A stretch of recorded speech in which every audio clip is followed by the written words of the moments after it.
प्रश्न number 1, 6C का पहला नंबर, सही विकल्प चुनिए। किसी संख्या यक्स, मान लेते हैं कोई संख्या यक्स है और 7 का गुणनफल कितना है 28, तो वह संख्या ज्ञात कीजिए। यानी इस संख्या की जगह कौन सी संख्या लिखी जाएगी, तो होगी 4, 4 सत्ते 28। तो हमारा विकल्प कौन सही है, ये वाला तीसरा। फिर देखते हैं क्वेश्चन नंबर 2, किसी संख्या यक्स में 5 से भाग देने पर, कोई संख्या यक्स है उसमें अगर 5 से भाग दिया जाए तो उसका आंसर यानी भागफल कितना आता है 7, तो वो संख्या होगी हमारी 35, क्योंकि अगर 35 को 5 से भाग दिया जाए तो कितना आएगा 7। तो हमारा विकल्प नंबर तीसरा सही होगा, आंसर कितना होगा 35। अब देखते हैं क्वेश्चन नंबर 3, यदि C एक विषम संख्या है, विषम संख्या है तो दूसरी क्रमागत विषम संख्या होगी। देखिए 2x + 1 विषम संख्या है, तो अगर दूसरी क्रमागत पता करना है, जैसे मान लेते हैं 5 एक विषम संख्या है, अगर हमको नेक्स्ट इसकी क्रमागत विषम संख्या है तो कितना जोड़ेंगे हम, इसमें 2 जोड़ देंगे तो हमारा नेक्स्ट आ जाएगा। फिर अगर क्रमागत अगली विषम पता करना है तो फिर 2 जोड़ देंगे यानी नेक्स्ट आ जाएंगे। तो इसी प्रकार यहाँ पर 2x + 1 लिखा है, अगर इसमें अगर 2 और जोड़ दें तो कितना हो जाएगा 2x + 3, यानी हमारा विकल्प नंबर सेकंड सही होगा। ये हमारे आंसर हो गए। प्रश्न नंबर 2, कुछ गणितीय कथनों को रेखीय समीकरण के रूप में अभिव्यक्त किया गया, सही समीकरणों को छांटिए। किसी धनात्मक संख्या का 2/3, जैसे मान लेते कोई धनात्मक संख्या यक्स का 2/3 यानी 2/3 और 1/3 यानी संख्या का 1/3 का अंतर कितना है 7। देखिए अगर ये लिखा होता तो हमारा समीकरण सही होता, लेकिन हमारा यहाँ पर विपरीत लिखा है, लिखा होना चाहिए था पहले इसको बाद में इसको, लेकिन लिखा है गलत, तो हम लिखेंगे नहीं है। ये जो अभिव्यक्त किया गया समीकरण को छाटिए, तो सही समीकरण ये नहीं है। फिर कह रहा है बी, किन्हीं 2 क्रमागत संख्याओं का योगफल 27 है। तो देखिए किन्हीं भी 2 क्रमागत क्या होती है, अगर पहली संख्या 5 है तो उसमें 1 जोड़ दो 6, फिर अगली जोड़ दो 1 7, यानी इसे कहते हैं क्रमागत। तो इसी प्रकार अगर पहली क्रमागत है यक्स तो अगली में 1 जुड़ गया, फिर इस एक क्रमागत संख्याओं का योगफल कितना है 27, यानी ये हमारा विकल्प सही है। फिर देखते हैं किसी संख्या के दूने में 8 जोड़ने में, मान लेते किसी संख्या y उसके दूने में यानी 2 से गुणा हुआ, उसमें 8 जोड़ने पर, किसी संख्या के दूने में 8 जोड़ने पर योगफल 50 है, तो ये हमारा कथन क्या है सत्य है। फिर देखते हैं किसी संख्या के 2/3 यानी किसी संख्या यक्स उसके 2/3 में 17 जोड़ने पर योगफल कितना होता है 19, यानी ये भी कथन हमारा सत्य है, यानी ये हमारा क्वेश्चन कंप्लीट हो गया। प्रश्न नंबर 3, एक संख्या का 1/2 उसी संख्या के 1/4 से 15 अधिक है, संख्या ज्ञात कीजिए। संख्या हमको पता करना है तो लिखेंगे माना संख्या, ये जो संख्या होगी उसको क्या मानेंगे यक्स। फिर प्रश्न के अनुसार हम क्या करेंगे, एक संख्या का 1/2 यानी एक संख्या का 1/2 यानी एक संख्या है उसका 1/2 उसी संख्या यानी उसी संख्या कौन सी यक्स का 1/4 से कितना अधिक है 15 अधिक है, यानी एक संख्या का 1/2 उसी संख्या के 1/4 से 15 अधिक है। अधिक ये है लेकिन जोड़ेंगे किधर इधर। अब देखिए जब इसको हल करेंगे तो हो जाएगा x/2 बराबर x/4 प्लस कितना 15, तो ये x/4 जो इधर ले आएंगे x/2 माइनस x/4 बराबर कितना 15। अब जब हर बराबर करेंगे तो यहाँ पर 4 लिखा है, इसमें कितने से गुणा करेंगे ऊपर नीचे 2 से, तो ये हो गया हमारा 2x/4 माइनस x/4 बराबर 15। तो 2x में से x गया कितना बचा x/4 बराबर 15, तो x बराबर कितना हो गया, ये 4 जो बटे में इधर जाएगा गुणे में, तो यानी x बराबर हमारा 60, तो वो संख्या हमारी कितनी आ गई 60, ये हमारा आंसर हो गया। अब अगर इसकी जांच करना हो तो कहेंगे एक संख्या का 1/2 यानी इसका आधा कितना होगा 30, उसी संख्या के 1/4 अगर इसको 4 से भाग दे तो कितना होगा 15, तो देखिए 15 अधिक है। अब देखते हैं क्वेश्चन नंबर 4, एक संख्या जो है 7 से 4 बड़ी है वो संख्या बताइए। तो मानेंगे माना वह संख्या यक्स है। अब प्रश्न के अनुसार जो वह संख्या है एक संख्या यक्स जो है 7 से 4 बड़ी है, यानी कितना हो जाएगी x बराबर 11, ये हमारा आंसर हो जाएगा। प्रश्न नंबर 5, एक कक्षा में 45 विद्यार्थी, कितने विद्यार्थी हैं? 45। यदि छात्रों की संख्या, छात्राओं की संख्या की 2/3 है, तो छात्राओं की संख्या बताइए। तो देखिए जिसको कह रहा है पहले उसको मान लेते हैं, तो लिखेंगे छात्राओं की संख्या, तो छात्राओं की संख्या लिखेंगे हम x, तो छात्रों की संख्या कितनी हो जाएगी?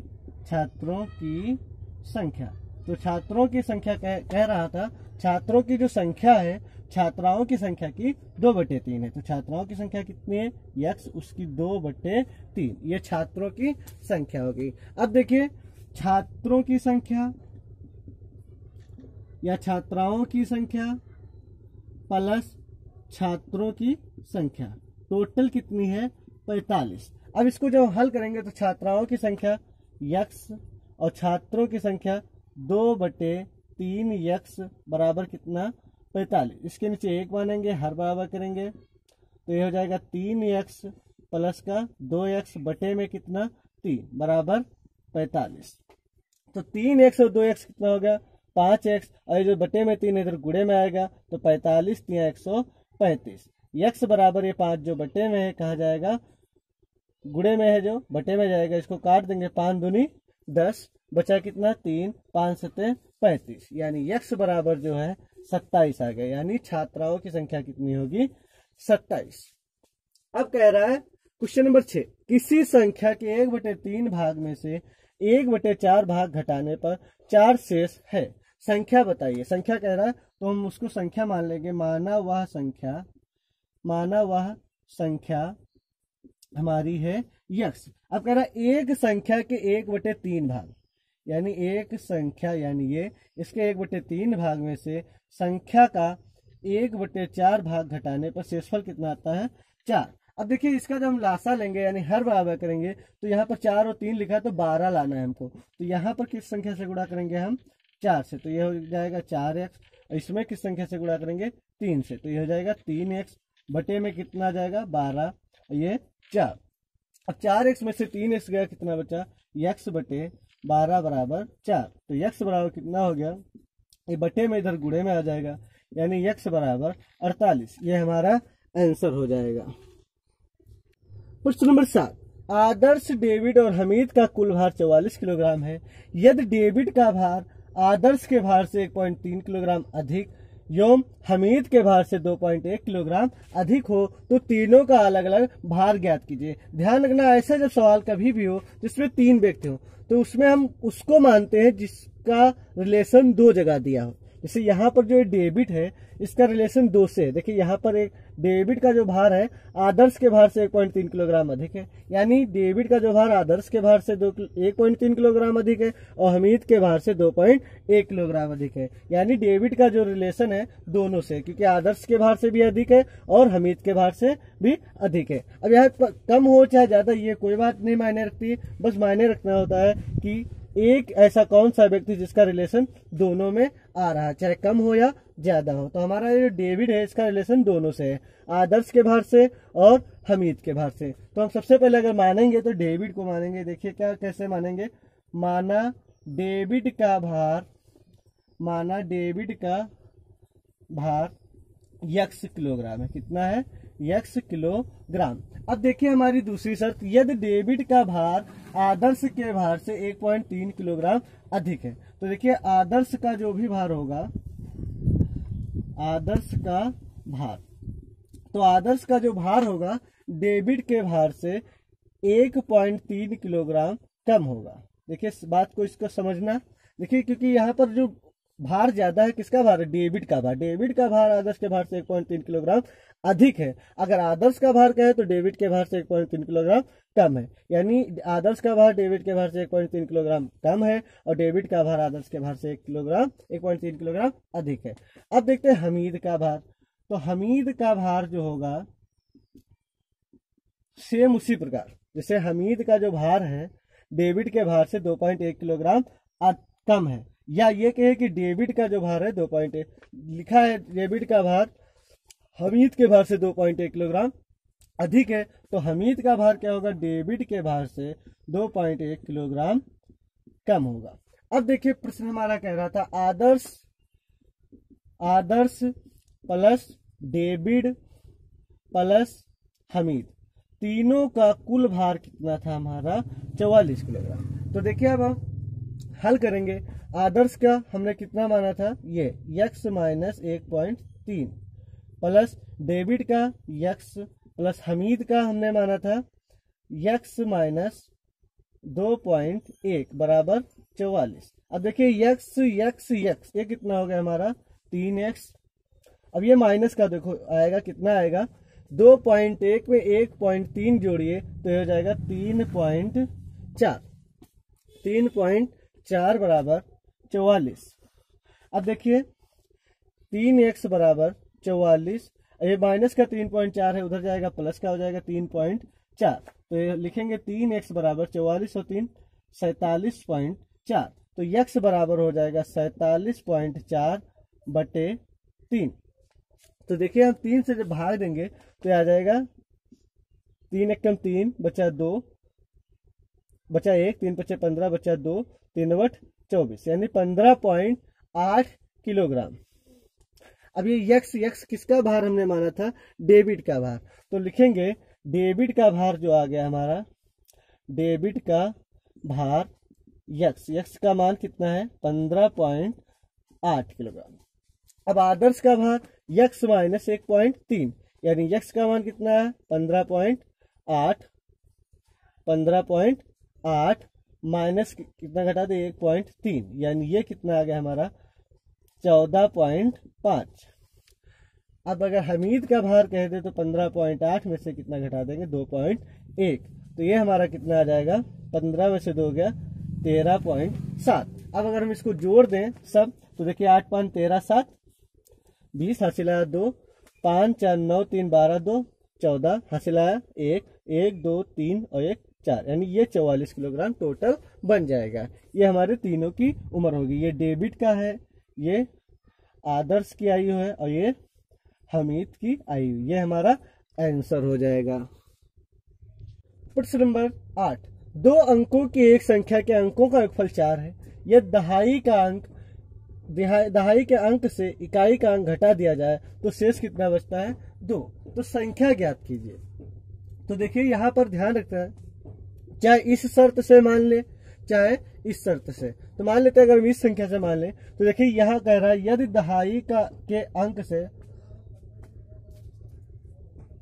दहाई के अंक से इकाई के अंक घटा दिया जाए तो शेष 2 बचता है, यानी दहाई का अंक जो है बड़ा होगा, तभी तो दहाई में से इकाई को घटाएंगे तो शेष कितना बचेगा 2।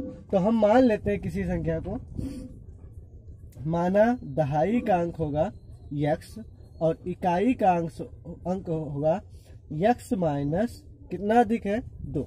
देखिए दहाई के अंक से अगर इकाई के अंक को घटाया जाए, जैसे मान लेते हैं दहाई का अंक 5 है और इकाई का अंक 3 है, घटाया जाए तो कितना शेष बचता है 2। इसका मतलब ये हो जाता है दहाई का अंक बड़ा होगा इकाई का अंक छोटा होगा, कितना छोटा होगा 2। तो यहाँ पर हमने माना दहाई x इकाई x माइनस 2।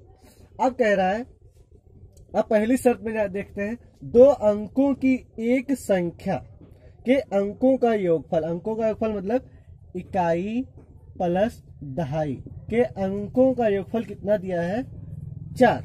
अब देखते हैं इकाई कितनी है, इकाई हमारी है x माइनस 2 प्लस दहाई कितनी दी है x बराबर 4। तो देखिए x कितना हो गया 2x बराबर 4, ये माइनस का इधर जाएगा प्लस का हो जाएगा, यानी 2x बराबर 6, x बराबर 6 बटे 2 यानी x बराबर कितना आ गया 3। अब देखिए x बराबर 3 यानी दहाई बराबर कितना आ गया, दहाई x बराबर 3 और इकाई x माइनस 2 यानी x का मान 3 माइनस 2 यानी कितना आ गया 1। अब देखते हैं संख्या कौन सी है। संख्या का सूत्र होता है 10 गुणे दहाई का अंक प्लस इकाई का अंक। 10 दहाई कितनी है 3 प्लस इकाई कितना है 1, 10 30 प्लस 1 यानी वो संख्या है हमारी 31। कितनी संख्या है 31, ये हमारा आंसर हो गया। अब अगर उत्तर की जांच करें तो देखिए 2 अंकों की एक संख्या के अंकों का योगफल 4 है। देखिए अंकों का योगफल कितना हो जाए 4, 3 है 4। यदि दहाई के अंक से इकाई के अंक को घटा दें तो कितना आएगा, शेष 2 आएगा। ये हमारा आंसर हो गया। प्रश्न नंबर 9, दो क्रमागत संख्याओं का योगफल 21 है, उन संख्याओं को बताइए। तो देखिए क्रमागत होता क्या है, पहली बात तो क्रमागत का मतलब होता है अगर पहली संख्या 5 है तो दूसरी 6, फिर 7, ये 8, ये होता है क्रम से। तो इसका माना रहता है यक्स मान लेते हैं, फिर यक्स में 1 जोड़ देते हैं, फिर जब 1 जोड़ेंगे तो 1 था तो कितना हो गया 2, फिर यक्स में 2 था कितना हो गया 3, यानी सब में देखिए 1 1 जुड़ गया, इसे कहते हैं क्रमागत। और जब सम विषम कह देता है तो देखिए सम का होता है, सम का मतलब होता है 6, 8, 10, 12, ये सम हो रहा है। तो सम के लिए होता है 2x प्लस 2, इसमें देखिए डायरेक्ट 2 2 बढ़ रहा है। देखिए पहले 2x था, अब कितना हो गया 2x प्लस 2। अब इसमें फिर जब 2 जोड़ देंगे तो हो जाएगा 2x प्लस 4, ये होता है सम के लिए। विषम के लिए होता है 2x प्लस 1, ये पहली संख्या होती है। फिर क्या करेंगे, जैसे उसमें होता है 5, 7, 9, 11, इसमें भी 2 2 बढ़ रहा होता है। तो 1 था, अब इसमें 2 जोड़ेंगे तो हो जाएगा 2x प्लस 3, फिर जब इसमें 2 जोड़ेंगे तो 2x प्लस 5, ये हमारा होता है। अब हमारा सवाल कह रहा है दो क्रमागत संख्याओं का योगफल 21 है, उन संख्याओं को बताइए। तो क्रमागत है ना, तो क्रमागत यानी पहली संख्या लिखेंगे यहाँ पर, पहली संख्या मान लेते हैं यक्स, और तो दूसरी संख्या कितनी होगी हमारी यक्स प्लस 1, यानी क्रमागत है तो क्रमागत में क्या होता है 1 जुड़ता है। अब शर्त कह रही दो क्रमागत संख्याओं का योगफल 21 है, यानी पहली संख्या प्लस ये दूसरी संख्या, इसका योगफल कितना है 21। तो यक्स और यक्स कितना हो गया 2x, और ये प्लस का 1 है उधर जाएगा, माइनस का 1 हो जाएगा, 2x बराबर 20। तो यक्स बराबर 20 बटे 2, यानी कितना आ गया 10। तो यक्स का मान आ गया 10, यानी पहली संख्या यक्स बराबर 10, और दूसरी संख्या यक्स प्लस 1, यानी 10 में 1 जोड़ दो कितना हो गया 11, यानी ये हमारे आंसर हो गए 10 और 11। प्रश्न नंबर 10, दो क्रमागत सम संख्याओं का योगफल 30 है, उन संख्याओं को ज्ञात कीजिए। तो क्रमागत कह रहा है यानी पहली संख्या हमारी कितनी होगी, दो क्रमागत सम संख्याओं का योगफल 30 है, तो उन संख्याओं को तो हम लिखेंगे पहली संख्या मान लेते हैं 2x, और दूसरी संख्या होती है 2x प्लस 2। अब देखते हैं शर्त क्या कह रहे हैं, दो क्रमागत सम संख्याओं का योगफल 30 है, यानी पहली क्रमागत 2x, अगली क्रमागत 2x प्लस 2, यानी पहली और दूसरी क्रमागत संख्याओं का योगफल कितना है 30। तो इसको हल करेंगे जब, तो 2x प्लस 2 बराबर 30। तो 2x कितना हो गया ये 4x, और ये प्लस का 2 है उधर जाएगा घट जाएगा, तो 4x बराबर 28। तो x बराबर 28 बटे 4, यानी x बराबर कितना आ गया 7। तो देखते हैं पहली संख्या, यानी हमारी पहली संख्या कितनी हो जाएगी 2x, यानी 2x का मान कितना है 7, यानी पहली संख्या हो जाएगी हमारी 14। और फिर दूसरी संख्या कितना था 2x प्लस 2, यानी 2x का मान 2 गुणे x का मान 7 प्लस 2, यानी 2 7 14, और 2 कितना हो गया ये 16। ये हमारे दोनों आंसर हो गए। इसी प्रकार हम नीचे देखते हैं दो क्रमागत विषम संख्याओं का योगफल 40 है, उन संख्याओं को ज्ञात कीजिए। 40 है तो मानेंगे पहली संख्या जो होगी हमारी विषम के लिए क्या होता है 2x प्लस 1 होता है पहली संख्या, और दूसरी संख्या जो होती है तो 2x प्लस 1 जो लिखा है उसी में अगर 2 जोड़ दिया जाए तो कितना हो जाएगा 3। अब शर्त अनुसार दो क्रमागत विषम संख्याओं का योगफल, यानी पहली संख्या और दूसरी संख्या, यानी दो क्रमागत संख्याओं का योगफल कितना दिया है 40। तो अब देखते हैं 2x कितना हो गया ये 4x, और 1 और 4 यानी 4 बराबर 40। तो 4x बराबर 40 माइनस 4, तो 4x बराबर 36, x बराबर 36 बटे 4 बराबर 9। x का मान आ गया 9, यानी हमारी पहली संख्या जो होगी 2x प्लस 1, 2x का मान 9 प्लस 1 2 नाम 18 19, और दूसरी संख्या हो जाएगी 2x प्लस 3, 2x का मान 3 प्लस 3, x का मान 9 2 नाम 18 3 21। ये हमारे दोनों आंसर हो जाएंगे। प्रश्न नंबर 12, एक भिन्न संख्या का हर 7 है, संख्या का हर कितना है 7, यदि उसके अंश और हर दोनों में 3 जोड़ दिया जाए तो उस भिन्न का मान 4/5 होता है। तो वह भिन्न ज्ञात कीजिए। पहली बात तो यहाँ पर हर दिया हुआ है, अंश नहीं दिया हुआ है, तो हम सबसे पहले अंश को मान लेते हैं। माना अंश है हमारा यक्स। अब प्रश्न के अनुसार क्या कह रहा है, एक भिन्न संख्या का हर 7 है।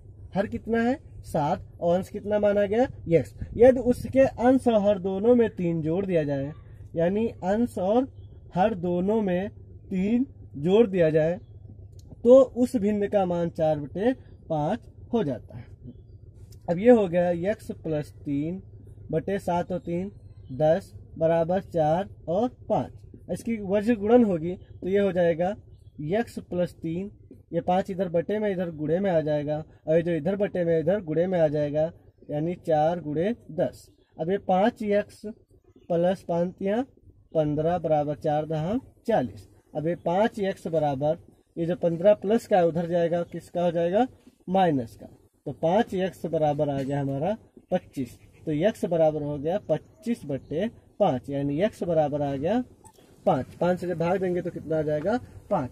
तो हमारी जो भिन्न होगी, भिन्न क्या होती है अंश बटे हर। तो अंश कितना आया, अंश माना था यक्स, यक्स का मान कितना आया 5, हर तो हमारा ऑलरेडी दिया हुआ है 7, यानी ये हमारा आंसर हो जाएगा। अभ्यास 6C द इंड। दोस्तों अगर वीडियो अच्छा लगा हो तो चैनल को सब्सक्राइब करें तथा ये जो बेल आइकन का निशान है इसको जरूर प्रेस कर दें ताकि हमारे हर वीडियो आप तक पहुंच सके। धन्यवाद।